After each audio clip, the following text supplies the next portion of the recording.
প্রিয় ওসমান হাদি, তোমাকে আমরা বিদায় দিতে আসি নাই এখানে। তুমি আমাদের বুকের ভেতরে আছো এবং চিরদিন বাংলাদেশ যতদিন আছে তুমি সকল বাংলাদেশির বুকের মধ্যে থাকবে। তোমাকে আমাদের সবার পক্ষ থেকে তোমার সঙ্গে ওয়াদা করলাম,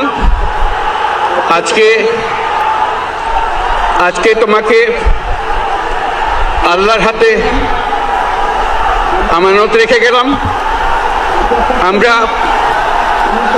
আমরা সব সময় তোমার কথা স্মরণ রেখে জাতির অগ্রগতির পথে চলতে থাকব। ধন্যবাদ সবাইকে।